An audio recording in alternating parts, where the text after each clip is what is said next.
નમસ્કાર વિદ્યાર્થી મિત્રો, એજ્યુટેકનો ચેનલમાં આપનું સ્વાગત છે। આજે આપણે ધોરણ 9 વિષય વિજ્ઞાનમાં પ્રકરણ નંબર 6 પેશીઓ તેના સ્વાધ્યાયના પ્રશ્નોના જવાબનું સોલ્યુશન કરીશું।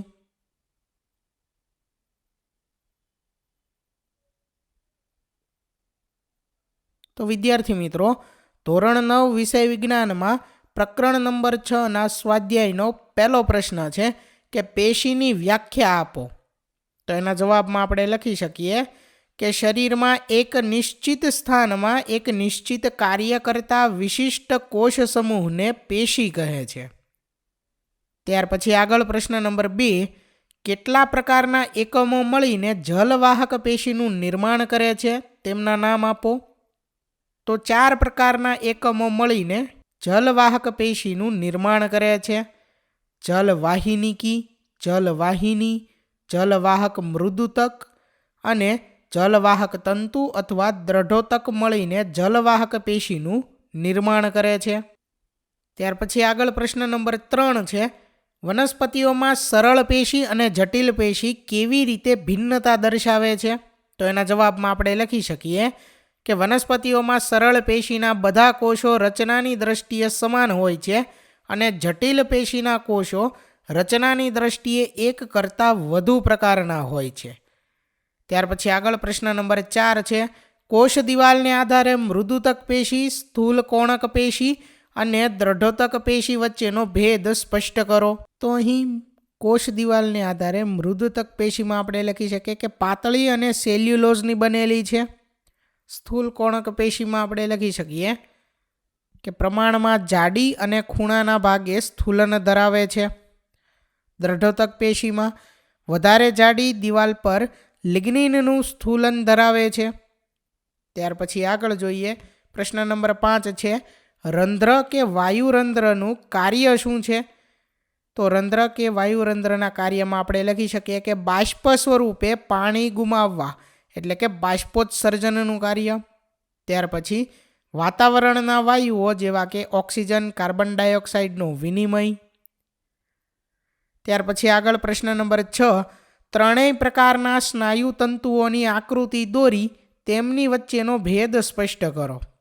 તો અહીં રેખિત સ્નાયુ તંતુઓ, અરેખિત સ્નાયુ તંતુઓ અને હૃદય સ્નાયુ તંતુઓની આકૃતિ દોરેલી છે। ત્યાર પછી એમની વચ્ચેનો અહીં ભેદ જે છે તે લખેલો છે કોષ્ટકમાં, જે તમારે જોઈ અને લખવાનો છે।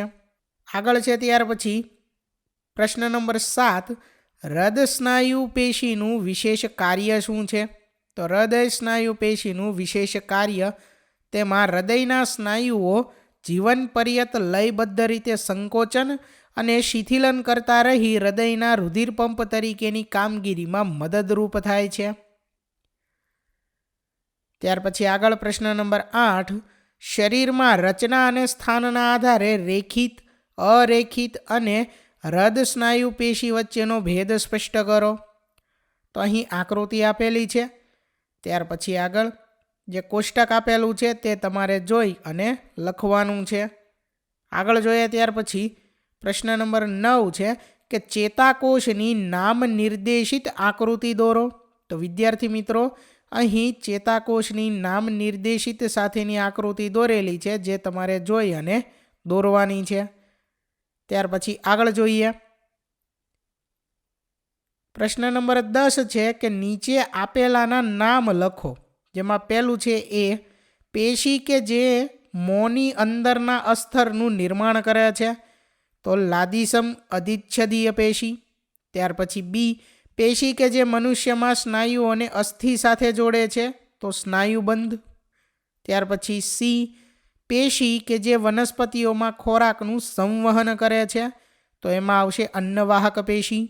ત્યાર પછી ડી, પેશી કે જે આપણા શરીરમાં ચરબીનો સંચય કરે છે। તો એમાં આવશે મેદપૂર્ણ પેશી। ત્યાર પછી ઈ, તરલ આંતરકોશીય આધારક દ્રવ્ય ધરાવતી સંયોજક પેશી છે। તો એમાં આવશે રુધિર। ત્યાર પછી એફ, મગજમાં આવેલી પેશી। તો એમાં આવશે ચેતાપેશી। આગળ છે ત્યાર પછી પ્રશ્ન નંબર 11, નીચે આપેલામાં પેશીના પ્રકારને ઓળખો। ત્વચા, વનસ્પતિની છાલ, અસ્થિ, મૂત્રપિંડ નલિકાનું અસ્તર અને વાહિપુલ. તો ત્વચાની અંદર સ્ત્રુત અધિચ્છદ પેશી. ત્યાર પછી વનસ્પતિની છાલમાં દ્વિતીય રક્ષણાત્મક પેશી આવશે. ત્યાર પછી અસ્થિની અંદર સંયોજક પેશી. મૂત્રપિંડ નલિકાનું અસ્તર તો ઘનાકાર અધિચ્છદ પેશી. વાહિપુલ તો એમાં જટિલ સ્થાયી પેશી જલવાહક અને અન્નવાહક. ત્યાર પછી આગળ પ્રશ્ન નંબર 12. મૃદુતક પેશી જે ભાગોમાં હોય છે તે ભાગોના નામ આપો. તો મૃદુતક પેશી આધારોતક પ્રદેશમાં હોય છે. ત્યાર પછી આગળ પ્રશ્ન નંબર 13. વનસ્પતિઓમાં અધિસ્તરની ભૂમિકા શું છે? તો વનસ્પતિઓમાં અધિસ્તરની ભૂમિકામાં આપણે લખી શકીએ કે તે વનસ્પતિના બધા ભાગોનું રક્ષણ કરે છે. તે શોષણ, સ્ત્રાવ અને ઉત્સ્વેદનમાં મદદ કરે છે. ત્યાર પછી આગળ પ્રશ્ન નંબર 14 છે. છાલ કેવી રીતે રક્ષણાત્મક પેશીના રૂપમાં કાર્ય કરે છે? તો જવાબમાં આપણે લખી શકીએ કે છાલના કોષો આંતરકોષીય અવકાશ વગરના ચુસ્ત ગોઠવણી ધરાવતા મૃત હોય છે. તેમની કોષ દિવાલ પર સુબેરીન રસાયણ સ્થુલિત હોય છે. તે છાલને પાણી તેમજ વાયુઓ માટે અપ્રવેશશીલ પટલ જેવું બની રક્ષણાત્મક પેશીના રૂપમાં કાર્ય કરે છે. ત્યાર પછી આગળ છે પ્રશ્ન નંબર 15. નીચે આપેલી ખાલી જગ્યા પૂરો. તો અહીં કોષ્ટક આપેલું છે જેમાં સૌથી ઉપર આપેલું છે સ્થાયી પેશી. બરાબર, અહીંયા સૌથી ઉપર સ્થાયી પેશી આપેલી છે. ત્યાર પછી એના બે ભાગ આપેલા છે, સરળ પેશી અને જટિલ પેશી. ત્યાર પછી જટિલ પેશીના બે ભાગ છે, એમાંથી એક જલવાહક પેશી આપેલું છે અને ત્યાર પછી ખાલી જગ્યા છે બોક્સમાં. સરળ પેશીમાં એક સ્થૂલ કોણક પેશી આપેલી છે અને બાકીના બે ખાલી જગ્યા આપેલી છે. તો અહીં બે ખાલી જગ્યામાં સરળ પેશીના બે ભાગ લખવાના છે અને આ ખાલી જગ્યામાં જટિલ પેશીનો એક ભાગ લખવાનો છે. તો અહીં આવશે મૃદુતક પેશી. ત્યાર પછી સ્થૂલ કોણક પેશી આપેલી છે અને એની પછીની ખાલી જગ્યા જે છે એમાં આવશે દ્રઢોતક પેશી. જટિલ પેશીમાં જલવાહક પેશી આપેલું છે અને એની પછી આવશે અન્નવાહક પેશી. એટલે સ્થાયી પેશી જે છે એ સ્થાયી પેશીના મુખ્ય બે પ્રકાર, સરળ પેશી અને જટિલ પેશી. સરળ પેશીના 3 પ્રકાર, મૃદુતક પેશી, સ્થૂલ કોણક પેશી અને દ્રઢોતક પેશી. જટિલ પેશીના 2 પ્રકાર, જલવાહક પેશી અને અન્નવાહક પેશી. તો વિદ્યાર્થી મિત્રો, અહીં ધોરણ 9 વિષય વિજ્ઞાનમાં પ્રકરણ નંબર 6ના સ્વાધ્યાયના પ્રશ્નોના જવાબનું સોલ્યુશન પૂર્ણ થાય છે. થેન્ક યુ દોસ્તો.